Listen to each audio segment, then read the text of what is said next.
ভদ্রলোক বললেন, আপনি টর্চের জন্য চিন্তা করবেন না, অন্ধকারে চলাফেরার অভ্যাস আছে আমার, বেশ ভালোই দেখতে পাই। সাবধান, একটা গর্ত আছে কিন্তু সামনে। ভদ্রলোক আমার হাতটা ধরে একটা টান দিয়ে বাঁ দিকে সরিয়ে দিলেন। তারপর বললেন, ভ্যাম্পায়ার কাকে বলে জানেন? সংক্ষেপে বললুম, জানি।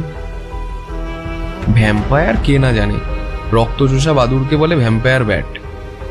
ঘোড়া, গরু, ছাগল ইত্যাদির গলা থেকে রক্ত চুষে খায়। আমাদের দেশে এই বাদুড় আছে কিনা জানি না, তবে বিদেশি বইয়ে ভ্যাম্পায়ার ব্যাটের কথা পড়েছি।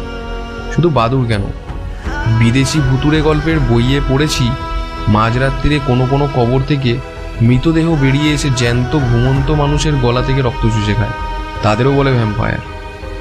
কাউন্ট ড্র্যাকুলার রোমহর্ষক কাহিনী তো স্কুলে থাকতেই পড়েছি।